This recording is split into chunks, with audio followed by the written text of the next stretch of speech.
Halo semuanya, selamat datang kembali di channel Langit Hitam.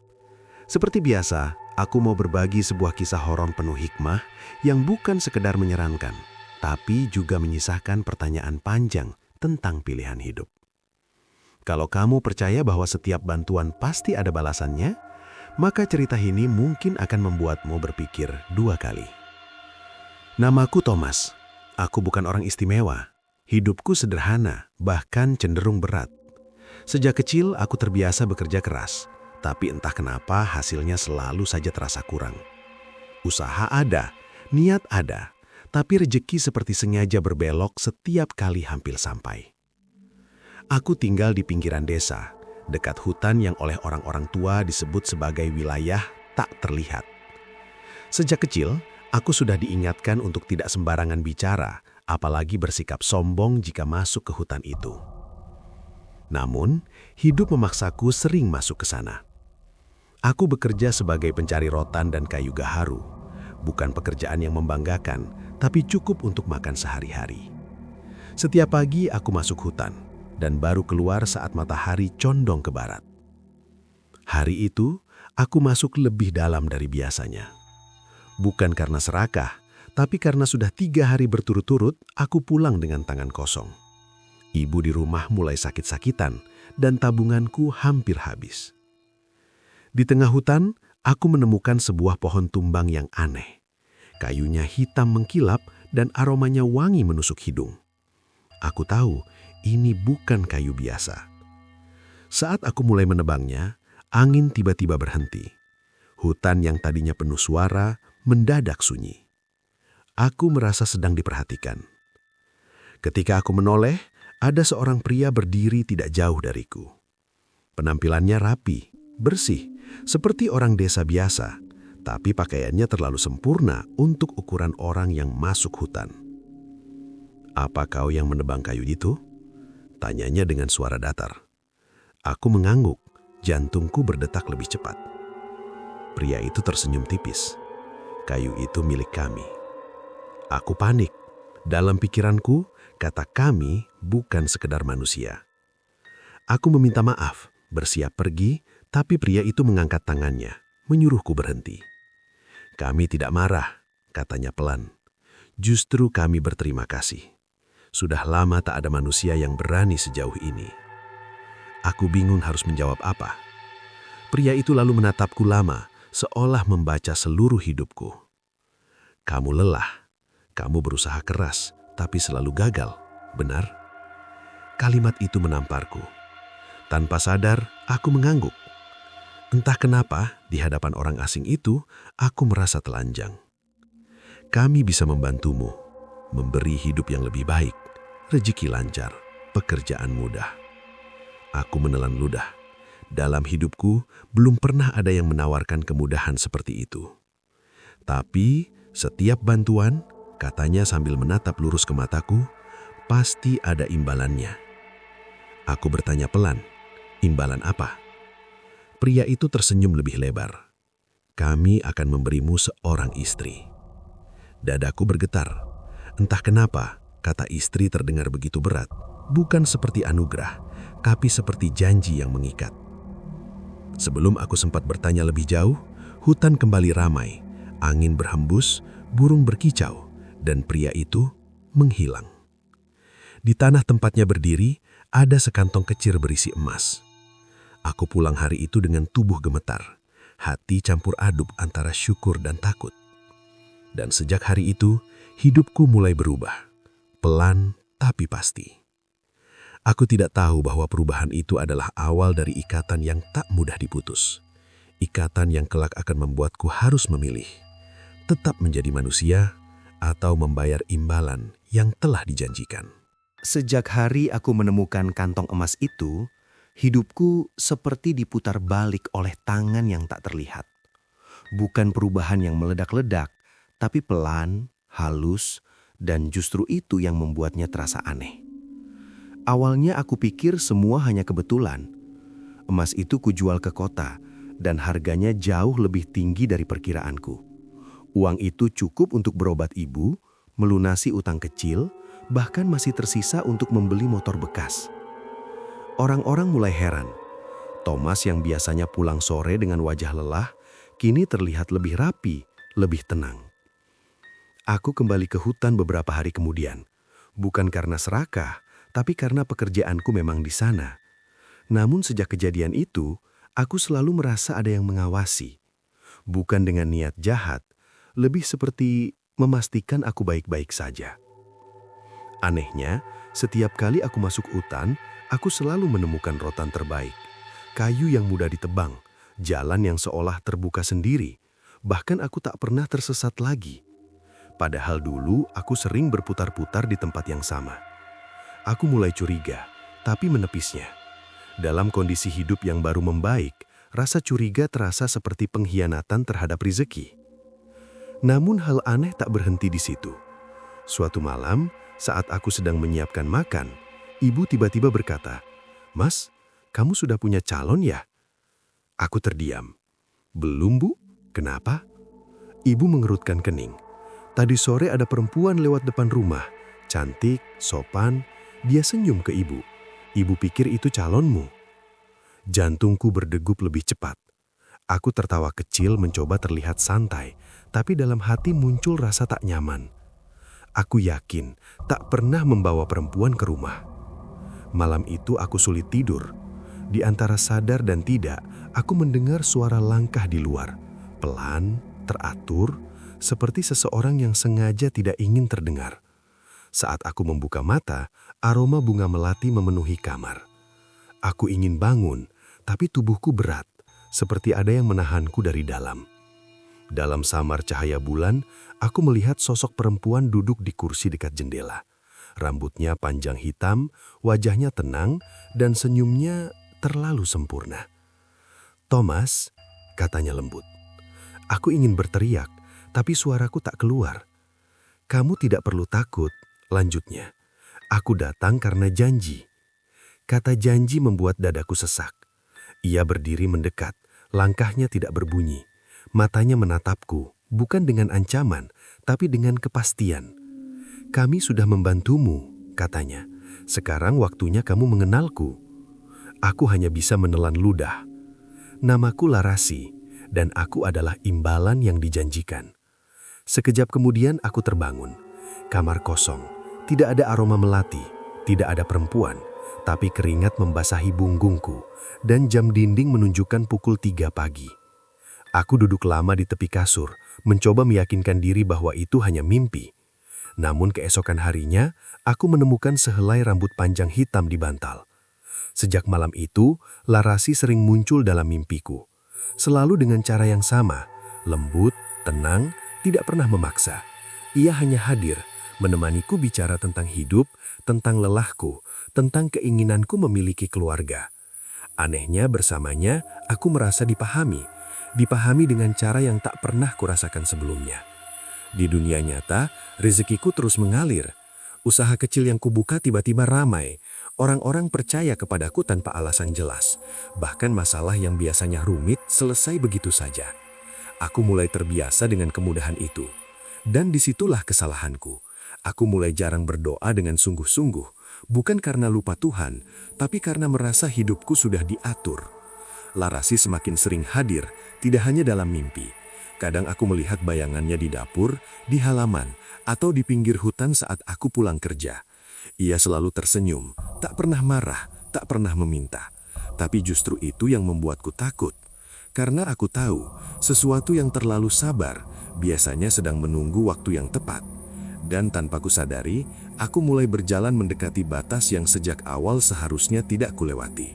Aku mulai sadar ada yang berubah dalam diriku. Bukan hanya hidupku. Setiap kali Larasi hadir, entah dalam mimpi atau dalam bayangan samar saat aku terjaga, ada perasaan hangat yang menjalar di dada. Bukan seperti ketakutan, tapi kenyamanan yang berbahaya. Seperti seseorang yang lama tenggelam, lalu diberi udara sedikit demi sedikit. Aku tahu ini salah, tapi aku juga lelah melawan perasaan itu. Larasi tidak pernah memintaku apapun secara langsung. Ia tidak pernah berkata, aku harus menikahinya atau ikut dengannya. Ia hanya hadir, mendengarkan, dan sesekali berkata, Kamu tidak sendirian, Thomas. Kalimat sederhana itu menghantam bagian paling rapuh dalam diriku. Suatu sore, saat aku pulang dari hutan, aku melihat Larasi berdiri di tepi jalan setapak menuju rumah. Kali ini wujudnya jelas, nyata, bukan bayangan. Ia mengenakan kebaya sederhana berwarna pucat, rambutnya rapi tergerai. Wajahnya cantik dengan cara yang tenang, bukan mencolok. Orang yang melihatnya mungkin hanya mengira ia perempuan desa biasa. "Aku boleh menemanimu pulang?" tanyanya. Aku ragu. Tanganku dingin, tapi kakiku melangkah. Kami berjalan berdampingan. Anehnya, tidak ada satupun orang yang menyapanya. Bahkan anak-anak yang biasanya bermain di halaman rumah tak menoleh ke arah kami. "Kenapa mereka tidak melihatmu?" tanyaku pelan. Larasi senyum. Mereka melihat apa yang ingin mereka lihat. Jawaban itu membuat tengkukku merinding. Sampai di rumah, ibu sedang duduk di teras. Aku menahan napas, menunggu reaksinya. Tapi ibu hanya tersenyum padaku, tanpa melirik Larasi sama sekali. "Mas, cepat mandi. Makan sudah hampir dingin," katanya. Larasi berdiri di sampingku, begitu dekat hingga aku bisa mencium aroma melati yang lembut. "Mereka belum waktunya," bisiknya. Malam itu, Larasi duduk di ruang tengah, tepat di kursi yang dulu sering kosong. Ia tidak menyentuh apapun, hanya memandang sekeliling rumah dengan tatapan yang sulit kuterjemahkan. "Rumah ini hangat," katanya. "Kamu dibesarkan dengan kasih." Aku menatapnya lama. "Kenapa aku?" Larasi menoleh, menatapku dengan mata yang kali ini tampak tua, dalam, seperti menyimpan waktu yang panjang. "Karena kamu menepati janji tanpa sadar. Kamu menerima bantuan tanpa menolak, tanpa menghina, tanpa sombong. Itu cukup bagi kami." Aku terdiam. "Dan karena kamu kesepian," tambahnya pelan. Kata itu menusuk tepat sasaran. Sejak hari itu, Larasi mulai semakin nyata. Ia muncul di rumah, di jalan, bahkan sesekali di pasar. Tidak ada yang menyadari kehadirannya. Tapi aku bisa melihat bagaimana orang-orang tiba-tiba mempermudah urusanku. Harga diturunkan, urusan dipercepat, kesalahanku dimaafkan. Aku mulai takut pada diriku sendiri.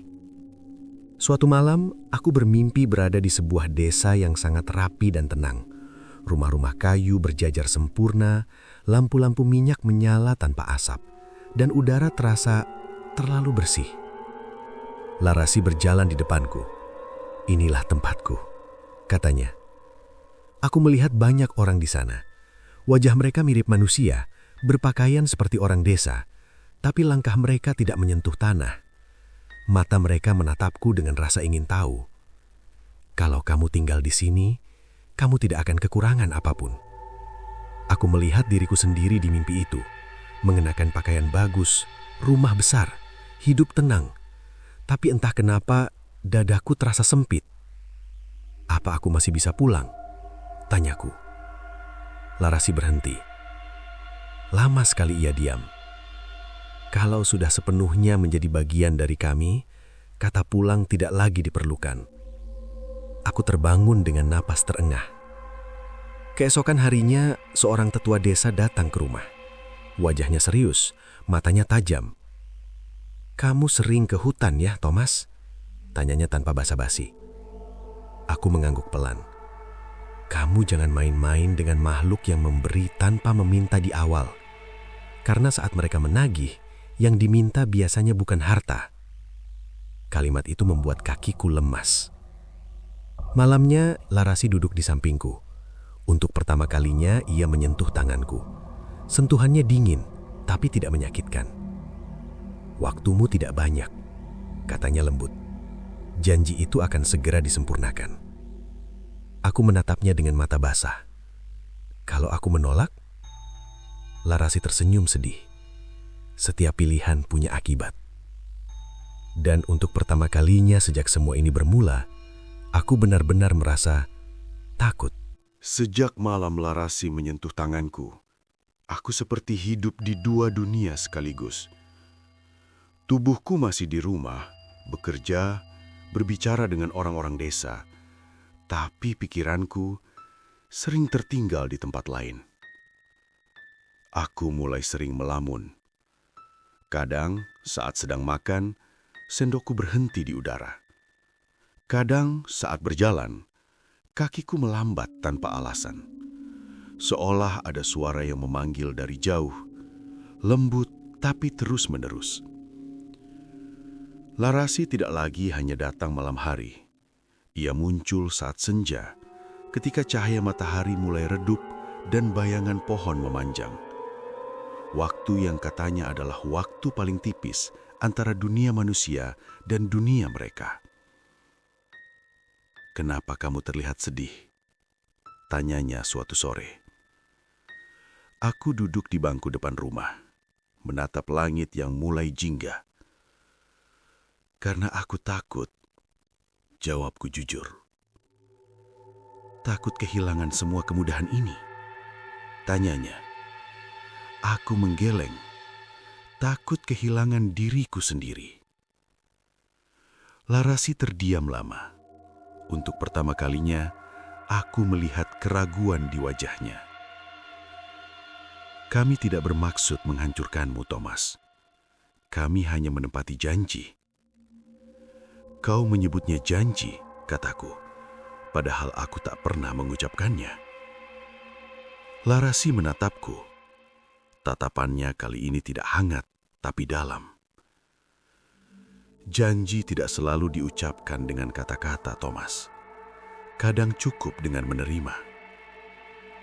Kalimat itu membuat dadaku terasa sesak. Sejak saat itu, hal-hal kecil mulai menjadi mengganggu. Ibu sering sakit kepala tanpa sebab. Setiap kali Larasi berada dekat rumah, ayam-ayam berhenti berkokok dan anjing tetangga melolong panjang. Aku mulai bermimpi buruk. Dalam mimpi itu, aku berdiri di depan sebuah pelaminan kayu tua. Banyak orang duduk rapi, wajah mereka kosong tanpa ekspresi.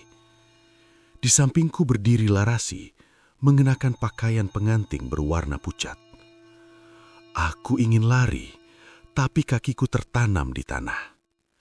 Saat aku terbangun, dadaku terasa berat, seolah baru saja mengucapkan sesuatu yang seharusnya tak kuucapkan. Aku mulai rajin ke masjid lagi, duduk lama setelah sholat, memohon petunjuk. Tapi setiap kali aku berdoa, bayangan Larasi selalu muncul di sudut pikiranku.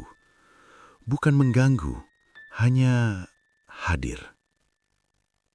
Suatu malam, aku mendengar ketukan di pintu. Saat kubuka, tidak ada siapapun. Tapi di tanah depan rumah, ada sesajen kecil. Bunga, kemenyan, dan kain putih. Aku tahu, itu bukan dari manusia. Larasi muncul di belakangku. "Itu tanda bahwa waktumu hampir tiba," katanya. "Waktu apa?" tanyaku dengan suara bergetar. "Waktu penyatuan." Aku membalikkan badan, menatapnya dengan putus asa. Apa yang akan terjadi kalau aku menolak? Larasi menatapku lama. Senyumnya memudar. "Maka semua yang kamu terima akan ditarik kembali." Malam itu aku tidak tidur. Aku memikirkan ibu, hidupku, dunia yang kukenal, dan dunia lain yang perlahan membuka pintunya. Keesokan harinya, aku menemui tetua desa lagi. Ia menatapku lama, lalu berkata, "Kalau ikatan itu sudah sejauh ini, jalan keluar hanya satu. Kamu harus berani kehilangan." "Losing what?" tanyaku. "Segalanya yang bukan hakmu," jawabnya. Malam berikutnya, Larasi datang dengan wajah yang lebih pucat dari biasanya. "Kami sudah memutuskan. Upacara akan segera dilakukan." Aku berdiri, seluruh tubuh gemetar. Aku belum setuju. Larasi mendekat. Untuk pertama kalinya, wajahnya menunjukkan emosi yang jelas. Bukan marah, tapi kecewa. Kamu sudah terlalu jauh, Thomas. Angin tiba-tiba berhembus kencang. Lampu minyak padam. Rumah bergetar pelan, seperti ada langkah-langkah berat di sekelilingnya. Aku hanya ingin hidup normal, kataku dengan suara pecah. Larasi menatapku. Matanya berkaca-kaca. Normal bagi manusia, bukan normal bagi kami. Dan malam itu, aku sadar satu hal yang menakutkan. Aku tidak lagi sepenuhnya berada di dunia manusia. Sejak Larasi mengatakan bahwa upacara akan segera dilakukan, waktu terasa berjalan aneh. Siang terasa terlalu cepat, malam terasa terlalu panjang. Aku seperti hidup dengan hitungan mundur yang hanya aku sendiri yang tahu. Setiap kali aku keluar rumah, aku melihat tanda-tanda yang tidak bisa dijelaskan. Jejak kaki kecil di tanah basah yang tiba-tiba hilang, daun-daun kering yang tersusun rapi seperti pola, bau bunga yang muncul di tempat yang tak seharusnya. Semua itu seperti pengingat, mereka sedang bersiap. Larasi semakin jarang tersenyum. Jika dulu kehadirannya menenangkan, kini justru membuat dadaku sesak. Ada jarak di matanya, seolah ia sudah melihat masa depanku yang tidak bisa kuubah. "Kenapa kamu diam saja?" tanyaku suatu malam.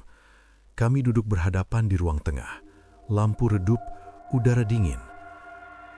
"Karena kata-kata sudah tidak lagi diperlukan," jawabnya pelan. Aku menatapnya, mencoba mencari jejak perempuan yang dulu hanya hadir dalam mimpi. "Larasi, apakah kau benar-benar menginginkanku?" Ia terdiam lama, sangat lama. "Aku dititipkan kepadamu," katanya akhirnya. "Keinginan bukanlah bagian dari tugasku." Kalimat itu menghancurkanku. Selama ini aku mengira ada perasaan, ada pilihan. Tapi ternyata aku hanyalah bagian dari perjanjian. "Apa aku hanya imbalan?" tanyaku dengan suara parau. Larasi mengangguk pelan, dan aku pun sama. Malam itu, aku menangis. Untuk pertama kalinya sejak dewasa, aku menangis tanpa suara, menutup wajah dengan tangan, merasa kecil dan tak berdaya. Keesokan harinya, ibu jatuh sakit lebih parah. Dokter desa bilang tidak ada apa-apa yang serius, tapi tubuh ibu melemah drastis.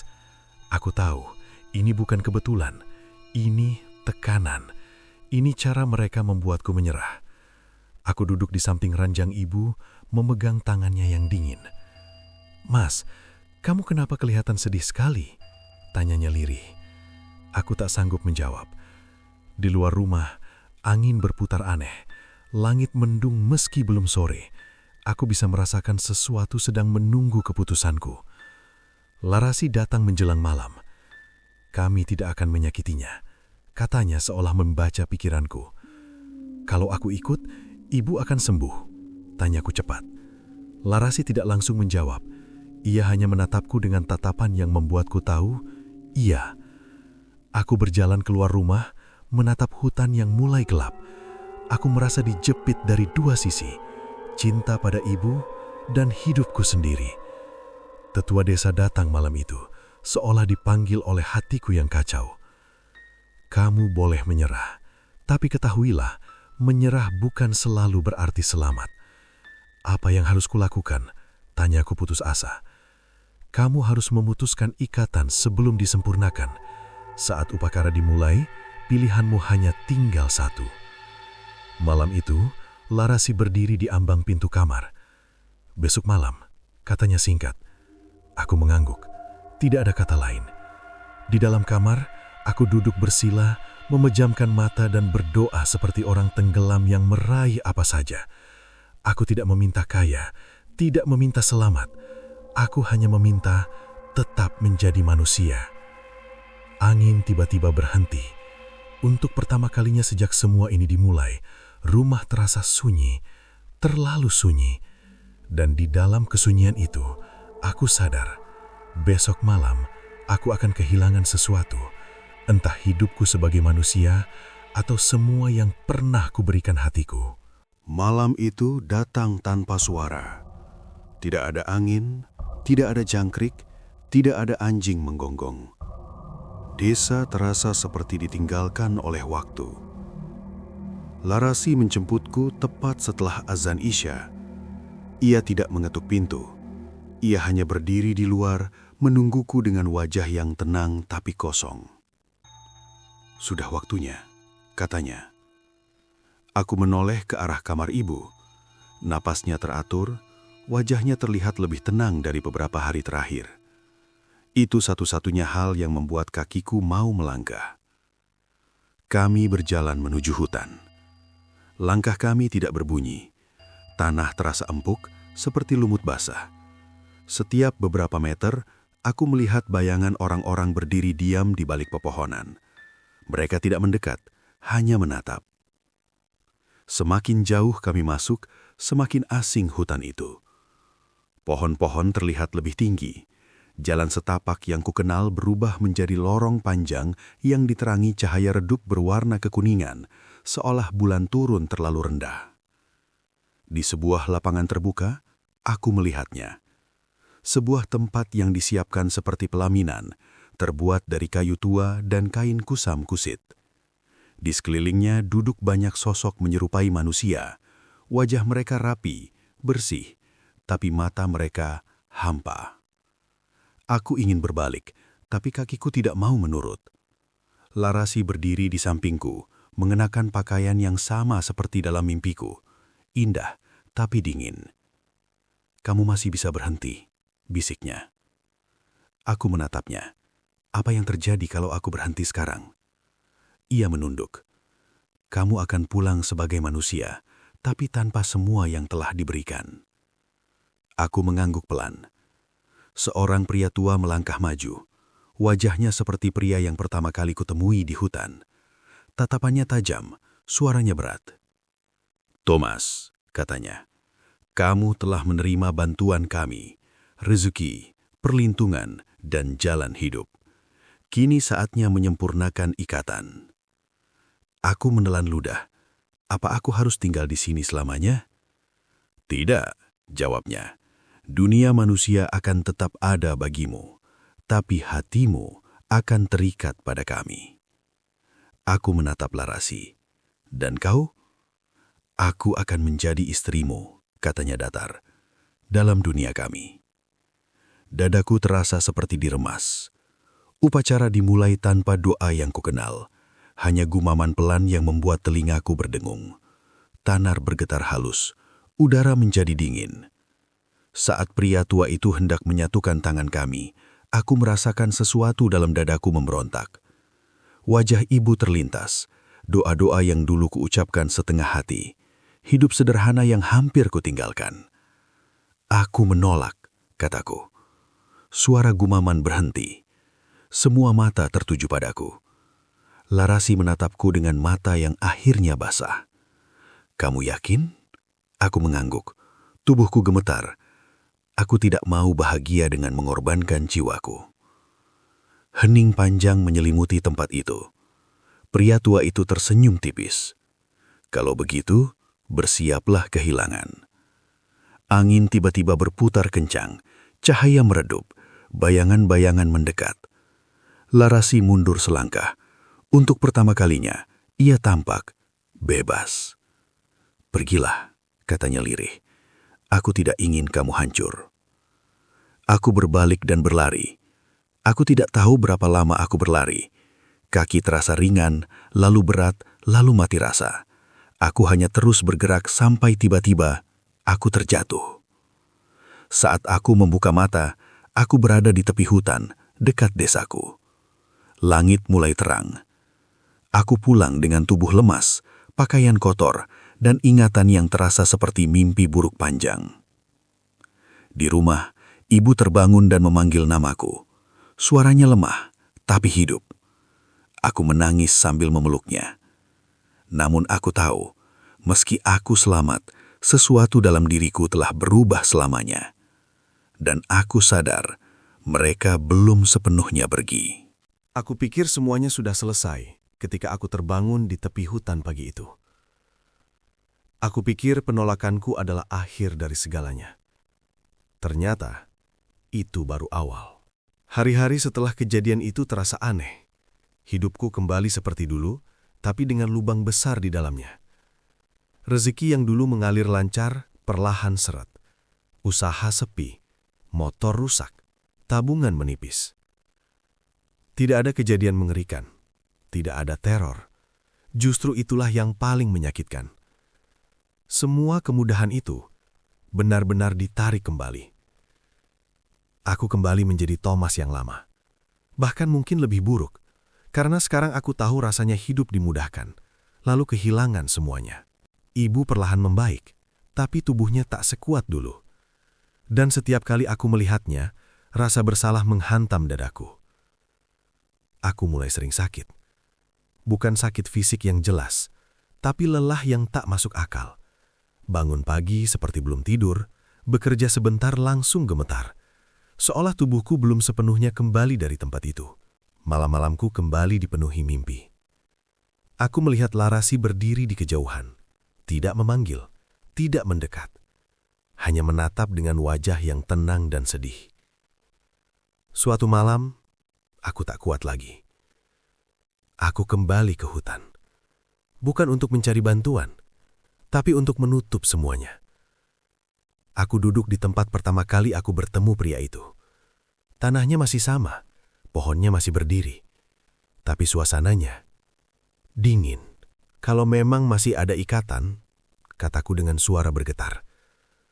Aku ingin mengakhirinya. Angin pelan berhembus. Larasi muncul di hadapanku. Bukan sebagai pengantin, bukan sebagai imbalan, tapi sebagai makhluk yang terlihat lelah. Kamu kembali, katanya. Aku ingin hidup biasa, meski miskin, meski berat. Larasi menatapku lama. Matanya tidak lagi memikat. Matanya jujur. Kami tidak pernah bermaksud mencuri hidupmu. Kami hanya menawarkan jalan yang tidak semua manusia sanggup menolaknya. Apa yang terjadi padamu sekarang? Tanyaku. Ia tersenyum tipis. Aku akan kembali menunggu, seperti sebelum kamu datang. Dadaku sesak. Kau tidak marah? Larasi menggeleng. Yang paling menyakitkan bukan ditolak, tapi ketika manusia lupa bahwa kebahagiaan yang dipinjam selalu harus dikembalikan. Ia melangkah mundur. Kabut perlahan menelannya. Dan untuk pertama kalinya, aku tidak ingin mengejarnya. Sejak hari itu, mimpi-mimpi berhenti. Tidak ada lagi bayangan, tidak ada suara, tidak ada aroma melati. Hanya hidup yang pelan-pelan berjalan. Aku bekerja lagi. Dari nol, dari benar-benar nol. Aku jatuh, bangkit, jatuh lagi. Tapi kali ini setiap langkah terasa milikku sendiri. Beberapa tahun kemudian, aku menikah dengan perempuan biasa. Bukan cantik luar biasa, bukan sempurna, tapi nyata. Ia tahu masa laluku yang berat, meski tidak semua ceritaku bisa ia pahami. Dan itu cukup. Kadang, saat senja, aku masih menatap hutan. Bukan dengan rindu, tapi dengan hormat. Karena dari sanalah aku belajar satu hal terpenting dalam hidupku. Tidak semua pertolongan harus diterima. Tidak semua kemudahan adalah berkah. Dan tidak semua cinta pantas diperjuangkan jika harus kehilangan diri sendiri.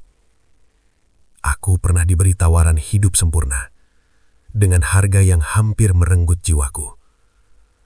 Dan aku bersyukur. Aku sempat memilih untuk tetap menjadi manusia. Sejak malam Larasi menyentuh tanganku, aku seperti hidup di dua dunia sekaligus. Tubuhku masih di rumah, bekerja, berbicara dengan orang-orang desa, tapi pikiranku sering tertinggal di tempat lain. Aku mulai sering melamun. Kadang saat sedang makan, sendokku berhenti di udara. Kadang saat berjalan, kakiku melambat tanpa alasan. Seolah ada suara yang memanggil dari jauh, lembut tapi terus-menerus. Larasi tidak lagi hanya datang malam hari. Ia muncul saat senja, ketika cahaya matahari mulai redup dan bayangan pohon memanjang. Waktu yang katanya adalah waktu paling tipis antara dunia manusia dan dunia mereka. "Kenapa kamu terlihat sedih?" tanyanya suatu sore. Aku duduk di bangku depan rumah, menatap langit yang mulai jingga. "Karena aku takut," jawabku jujur. "Takut kehilangan semua kemudahan ini?" tanyanya. Aku menggeleng, takut kehilangan diriku sendiri. Larasi terdiam lama. Untuk pertama kalinya, aku melihat keraguan di wajahnya. "Kami tidak bermaksud menghancurkanmu, Thomas. Kami hanya menepati janji." "Kau menyebutnya janji," kataku, padahal aku tak pernah mengucapkannya. Larasi menatapku. Tatapannya kali ini tidak hangat, tapi dalam.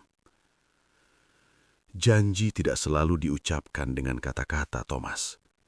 Kadang cukup dengan menerima." Kalimat itu membuat dadaku terasa sesak. Sejak saat itu, hal-hal kecil mulai menjadi mengganggu. Ibu sering sakit kepala tanpa sebab. Setiap kali Larasi berada dekat rumah, ayam-ayam berhenti berkokok, dan anjing tetangga melolong panjang. Aku mulai bermimpi buruk. Dalam mimpi itu, aku berdiri di depan sebuah pelaminan kayu tua. Banyak orang duduk rapi, wajah mereka kosong tanpa ekspresi. Di sampingku berdiri Larasi, mengenakan pakaian pengantin berwarna pucat.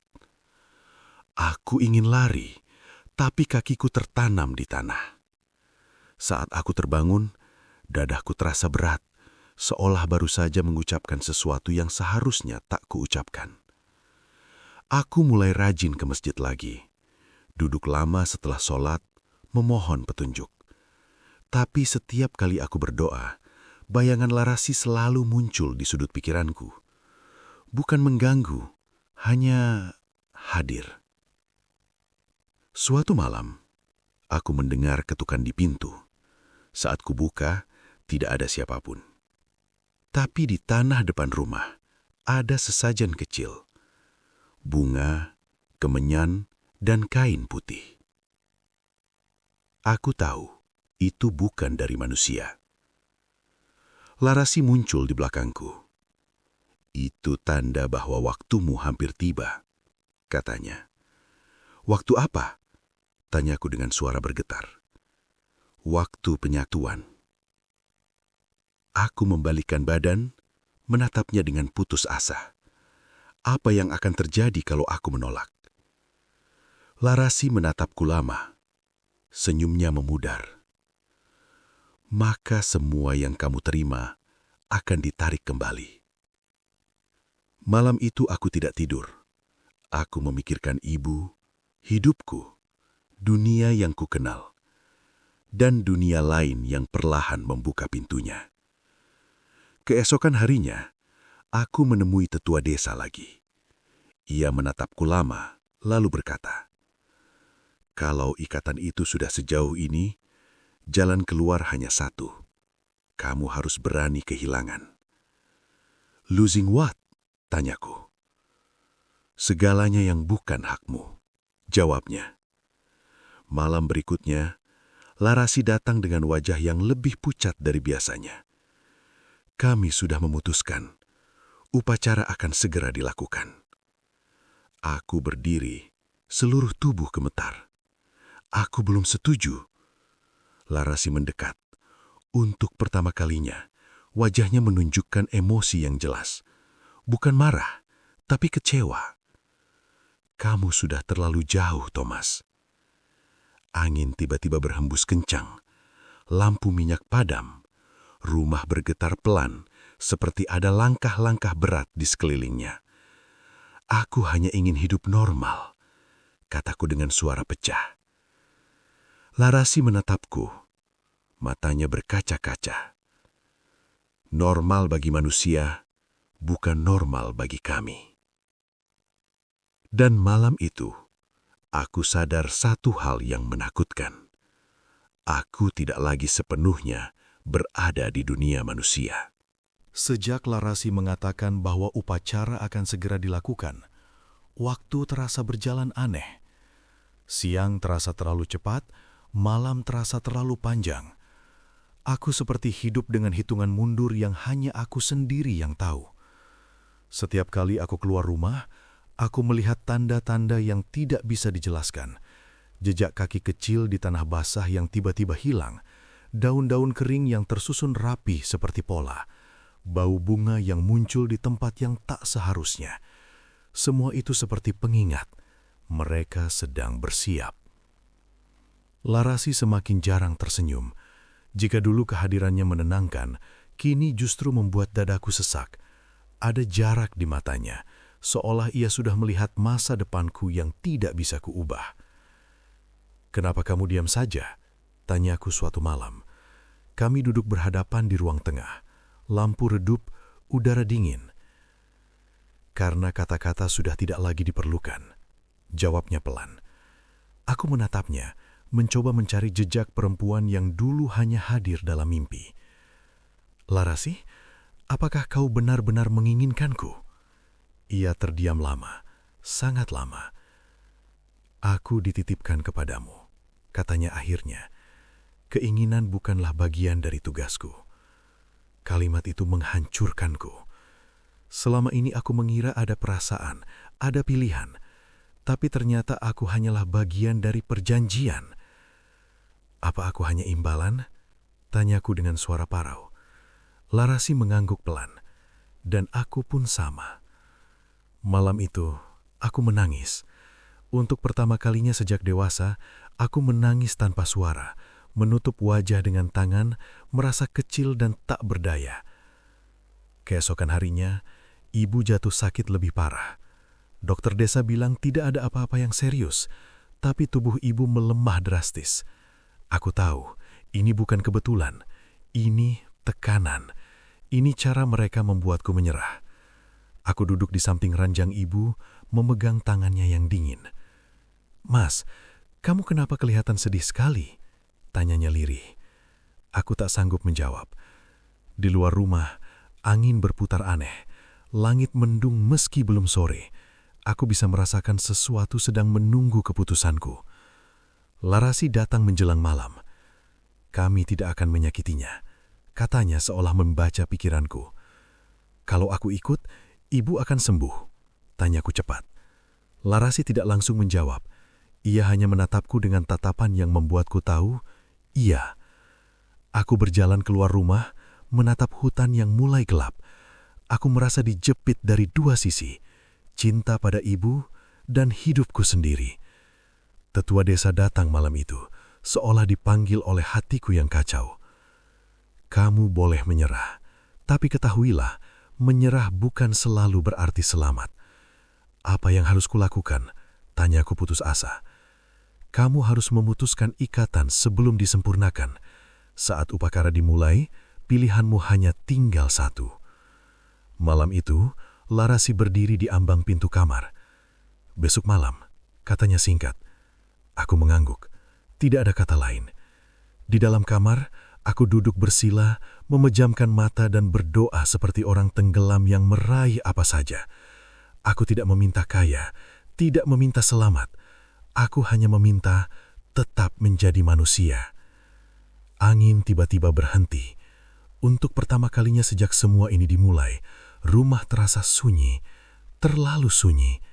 Dan di dalam kesunyian itu, aku sadar, besok malam aku akan kehilangan sesuatu, entah hidupku sebagai manusia atau semua yang pernah kuberikan hatiku. Malam itu datang tanpa suara. Tidak ada angin, tidak ada jangkrik, tidak ada anjing menggonggong. Desa terasa seperti ditinggalkan oleh waktu. Larasi menjemputku tepat setelah azan Isya. Ia tidak mengetuk pintu. Ia hanya berdiri di luar, menungguku dengan wajah yang tenang tapi kosong. "Sudah waktunya," katanya. Aku menoleh ke arah kamar ibu. Napasnya teratur, Wajahnya terlihat lebih tenang dari beberapa hari terakhir. Itu satu-satunya hal yang membuat kakiku mau melangkah. Kami berjalan menuju hutan. Langkah kami tidak berbunyi. Tanah terasa empuk seperti lumut basah. Setiap beberapa meter, aku melihat bayangan orang-orang berdiri diam di balik pepohonan. Mereka tidak mendekat, hanya menatap. Semakin jauh kami masuk, semakin asing hutan itu. Pohon-pohon terlihat lebih tinggi. Jalan setapak yang kukenal berubah menjadi lorong panjang yang diterangi cahaya redup berwarna kekuningan, seolah bulan turun terlalu rendah. Di sebuah lapangan terbuka, aku melihatnya. Sebuah tempat yang disiapkan seperti pelaminan, terbuat dari kayu tua dan kain kusam kusit. Di sekelilingnya duduk banyak sosok menyerupai manusia. Wajah mereka rapi, bersih, tapi mata mereka hampa. Aku ingin berbalik, tapi kakiku tidak mau menurut. Larasi berdiri di sampingku, mengenakan pakaian yang sama seperti dalam mimpiku. Indah, tapi dingin. "Kamu masih bisa berhenti," bisiknya. Aku menatapnya. Apa yang terjadi kalau aku berhenti sekarang? Ia menunduk. "Kamu akan pulang sebagai manusia, tapi tanpa semua yang telah diberikan." Aku mengangguk pelan. Seorang pria tua melangkah maju. Wajahnya seperti pria yang pertama kali kutemui di hutan. Tatapannya tajam, suaranya berat. "Thomas," katanya, "kamu telah menerima bantuan kami, rezeki, perlindungan, dan jalan hidup. Kini saatnya menyempurnakan ikatan." Aku menelan ludah. "Apa aku harus tinggal di sini selamanya?" "Tidak," jawabnya. "Dunia manusia akan tetap ada bagimu, tapi hatimu akan terikat pada kami." Aku menatap Larasi. "Dan kau?" "Aku akan menjadi istrimu," katanya datar, "dalam dunia kami." Dadaku terasa seperti diremas. Upacara dimulai tanpa doa yang kukenal, hanya gumaman pelan yang membuat telingaku berdengung. Tanar bergetar halus, udara menjadi dingin. Saat pria tua itu hendak menyatukan tangan kami, aku merasakan sesuatu dalam dadaku memberontak. Wajah ibu terlintas, doa-doa yang dulu kuucapkan setengah hati, hidup sederhana yang hampir kutinggalkan. "Aku menolak," kataku. Suara gumaman berhenti. Semua mata tertuju padaku. Larasi menatapku dengan mata yang akhirnya basah. "Kamu yakin?" Aku mengangguk. Tubuhku gemetar. Aku tidak mau bahagia dengan mengorbankan jiwaku. Hening panjang menyelimuti tempat itu. Pria tua itu tersenyum tipis. "Kalau begitu, bersiaplah kehilangan." Angin tiba-tiba berputar kencang, cahaya meredup, bayangan-bayangan mendekat. Larasi mundur selangkah. Untuk pertama kalinya, ia tampak bebas. "Pergilah," katanya lirih. "Aku tidak ingin kamu hancur." Aku berbalik dan berlari. Aku tidak tahu berapa lama aku berlari. Kaki terasa ringan, lalu berat, lalu mati rasa. Aku hanya terus bergerak sampai tiba-tiba aku terjatuh. Saat aku membuka mata, aku berada di tepi hutan, dekat desaku. Langit mulai terang. Aku pulang dengan tubuh lemas, pakaian kotor, dan ingatan yang terasa seperti mimpi buruk panjang. Di rumah, ibu terbangun dan memanggil namaku. Suaranya lemah, tapi hidup. Aku menangis sambil memeluknya. Namun aku tahu, meski aku selamat, sesuatu dalam diriku telah berubah selamanya. Dan aku sadar, mereka belum sepenuhnya pergi. Aku pikir semuanya sudah selesai ketika aku terbangun di tepi hutan pagi itu. Aku pikir penolakanku adalah akhir dari segalanya. Ternyata, itu baru awal. Hari-hari setelah kejadian itu terasa aneh. Hidupku kembali seperti dulu, tapi dengan lubang besar di dalamnya. Rezeki yang dulu mengalir lancar, perlahan seret. Usaha sepi, motor rusak, tabungan menipis. Tidak ada kejadian mengerikan, tidak ada teror. Justru itulah yang paling menyakitkan. Semua kemudahan itu benar-benar ditarik kembali. Aku kembali menjadi Thomas yang lama. Bahkan mungkin lebih buruk, karena sekarang aku tahu rasanya hidup dimudahkan, lalu kehilangan semuanya. Ibu perlahan membaik, tapi tubuhnya tak sekuat dulu.